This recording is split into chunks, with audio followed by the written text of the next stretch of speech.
อาทิตย์นี้แฟนผมชวนผมไปดูภาพยนตร์เรื่องหนึ่งในขณะที่ข้างนอกเขากำลังไฮป์เรื่องความขัดแย้งระหว่างประเทศที่ไต้หวันเขาก็กำลังไฮป์เรื่องความรักชาติเหมือนกันตอนนี้ภาพยนตร์เรื่องนี้Foggy Tale เนี่ยกำลังเป็นคล้ายๆเหมือนกระแสเรื่องอาม่าอะไรพี่บวงคือโอ้โหดูกันทั่วบ้านทั่วเมืองใครก็ต้องบอกว่าต้องไปดูนะเรื่องนี้แฟนผมก็เลยบังคับผมไปดูก็เป็นเรื่องราวที่เกิดขึ้นในยุค White Terror 40 ปีที่แล้วพี่บวงเคยจำได้ไหมผมเคยเล่าเรื่อง White Terror ไปคุ้นๆอยู่ประวัติศาสตร์การได้มาของประชาธิปไตยของประเทศไต้หวันแล้วเรื่องนี้มันก็กลับขึ้นมาตีทำให้ความทรงจำเก่าๆเนี่ยมันกลับมาเพราะว่าจริงๆแล้วการต่อสู้เพื่อประชาธิปไตยของไต้หวันเนี่ย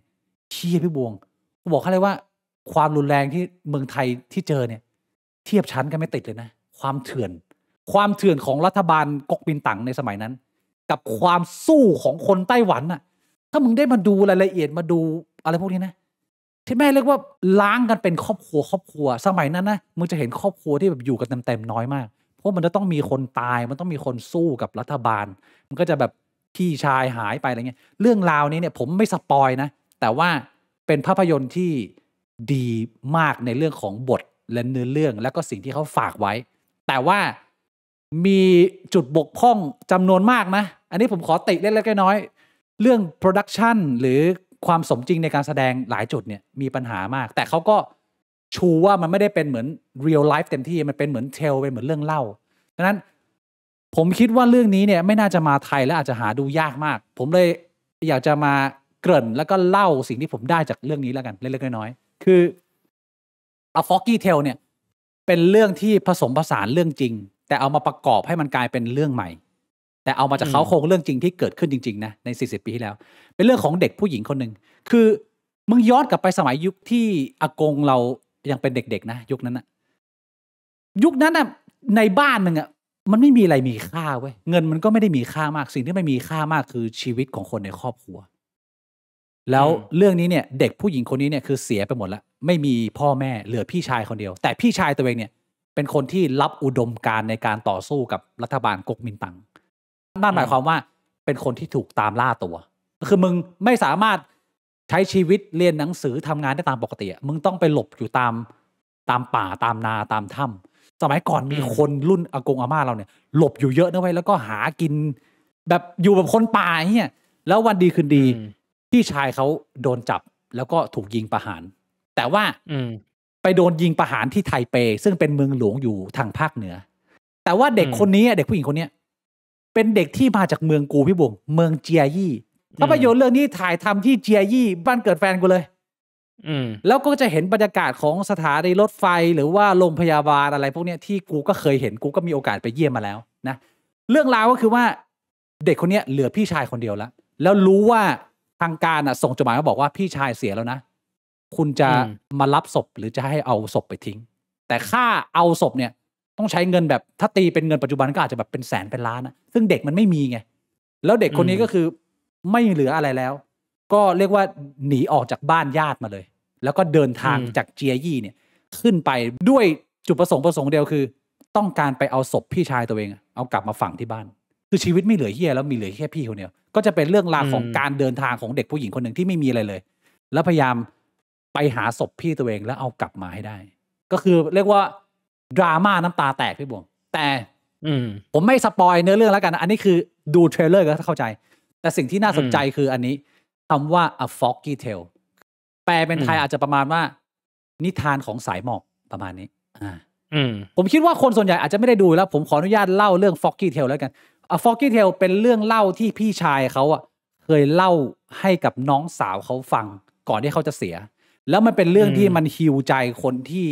ประสบปัญหาการเมืองสูญเสียคนในครอบครัวไปกับการต่อสู้ทางการเมืองของที่ไต้หวัน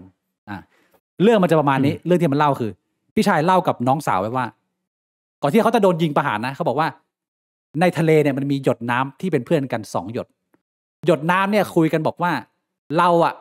มีเป้าหมายชีวิตในการที่จะระเหยกลายไปเป็นเมฆนั่นคือชีวิตเราเนี่ยสูงสุดเนี่ยเกียรติยศทั้งหมดและความภาคภูมิใจความสุขคือการที่เราได้ขึ้นไปเป็นเมฆเพื่อเราจะได้ลอยไปทั่วโลกแล้วก็เห็นโลกใบนี้ทั้งใบ หยดน้ำ2อันนี้ก็คุยกันแล้วก็วันดีคืนดีหยดน้ำก้อนแรกเพื่อนตัวแรกเนี่ยมันได้มีโอกาสไปก่อนมันก็ลอยขึ้นมาก็ไปเป็นเมฆแล้วไอหยดน้ำนี้ก็ตะโกนบอกเพื่อนว่าเฮ้ยรอเราก่อนเด้เพื่อนอย่าเพิ่งไปรอเราก่อนเราก็อยากไปเป็นเมฆด้วยเหมือนกันแต่ว่าทุกหยดน้ำมันไม่ได้กลายเป็นเมฆเสมอพี่บวงบางหยดน้ำมันกลายไปเป็นแค่หมอกมันไม่สามารถขึ้นไปเป็นเมฆได้นี่คือความเป็นจริง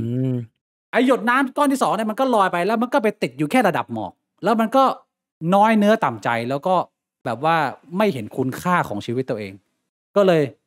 เหมือนกับว่าบ่นพึมพำตะโกนไปกับสิ่งรอบข้างว่าเชื่อทำไมเราถึงไม่ได้กลายไปเป็นเมฆแล้ววันดีคืนดีเนี่ยมันก็เกิดฝนลงมาใช่ไหมก็มีฝนลงมามากมายไอหมอกเนี่ยก็เลยตะโกนหาเพื่อนตัวเองว่าเฮ้ยใครเจอเพื่อนแล้วบ้างไหมบอกเขาด้วยนะว่ารอฉันอีกแป๊บนึงฉันกำลังพยายามอย่างเต็มที่เพื่อที่จะได้ลอยขึ้นไปเป็นเมฆเหมือนเธอแต่ว่ามันก็หาเพื่อนมันไม่เจอแต่ไปเจอหยดฝนอีกอันนึงบอกว่าเพื่อนของนายลงไปเป็นน้ำในทะเลตั้งนานแล้วเขาไปนานแล้วเขาไปนานแล้วไอหมอกนี่ก็เลยแบบอ้าวทำไมถึงไม่รอเราแล้วไอหยดฝนนั้นก็บอกว่าคุณไม่จำเป็นจะต้องพยายามหรอกที่จะต้องไปเป็นเมฆเพราะว่าไม่ว่าคุณจะเป็นเมฆหรือเป็นหมอกหรือเป็นน้ำทะเลเมื่อเวลามันผ่านไปทุกหยดน้ำมันก็เป็นแค่ฉากหนึ่งที่เป็นแค่ความทรงจำของทุกๆชีวิตเพราะฉะนั้นไม่ว่าคุณจะเคยมีอุดมการณ์ที่สูงหรือคุณทำตามอุดมการณ์คุณได้หรือไม่ได้แค่ไหนคนข้างบนคนตรงกลางหรือคนข้างล่างมันก็เป็นแค่ฉากหนึ่งที่ไม่ได้มีค่าอะไรเพราะฉะนั้นจงมีความสุขกับโพสิชันของคุณให้มากที่สุดไม่ว่าคุณจะอยู่ตรงไหนหรือทำตามอุดมการณ์ได้มากแค่ไหนก็ตามไอ้เชี่ยพี่บวงตอนแม่งเล่าเอาฟอกกี้เทลตอนสุดท้ายนะน้ำตาแตกทั้งโรงกูบอกเลยคือมันอาจจะทำโปรดักชันไม่ดีแต่ว่าเขาพยายามสื่อให้กับคนจำนวนมากที่ยังเจ็บปวดและสูญเสียกับเหตุการณ์ไวท์เทเลอร์แล้วฉากสุดท้ายมันมีฉากหนึ่งที่มันมาเป็นยุคปัจจุบันแล้วมันไปถ่ายที่โรงพยาบาลซึ่งกู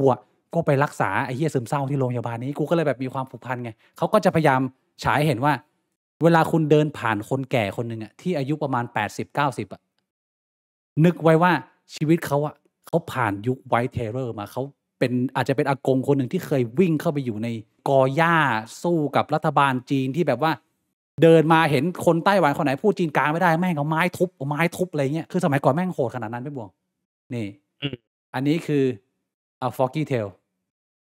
อยากเอามาแชร์เป็นไงฟังแล้วแบบน้ำตาซึมเลยจริงเหรอพี่บวงไอ้เชี่ยผมทำพี่บวงน้ำตาซึมเหรอ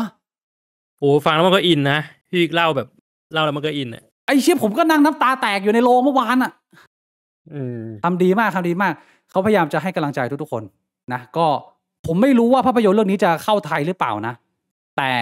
น่าจะหาดูยากแต่เรียกว่าตอนนี้ที่ไต้หวันเนี่ยกำลังไฮป์แตกไฮป์ระเบิดกันเลยแต่ไงพี่บวงเชี่ยพี่บวงผมทำพี่บวงเศร้าผมเศร้าด้วยโอ้เป็นเรื่องราวที่แบบว่ามันก็ผมชอบนะมันเป็นเรื่องราวที่มันอธิบายเรื่องราวที่อาจจะยาวนานคอนเดนซ์มาเป็นแบบว่าเรื่องสั้นๆได้ดีไอหยดน้ำกับการระเหยไปเป็นนู่นเป็นนี่อย่างเงี้ยเชี่ยขนลุกกูออกมาจากโรงคือชื่นชมมากมันไฮป์ขนาดไหนมันไฮป์ขนาดที่ว่าตอนนี้มีอินฟลูเอนเซอร์หลายคนแม่งไปเหมาโรงเหมาทั้งโรงเลยนะแล้วบอกว่าใครที่เป็นแฟนคลับเรามาดูฟรีและอินฟลูเอนเซอร์แม่งแข่งกันเหมาโรงเพื่อที่จะให้คนทุกคนแม่งได้มาดูภาพยนตร์เรื่องนี้คือเขาไม่ได้โจมตีประเทศจีนอย่างตรงๆหรือว่าปลุกความรักชาติจากความคลั่งชาติไม่ใช่แต่เขาปลุกความรักชาติจากการเสียสละของคนรุ่นก่อนของอากงอาม่าว่าไอ้เชี่ยที่มึงเดินชิวๆมีชีวิตที่ดีได้อย่างเงี้ย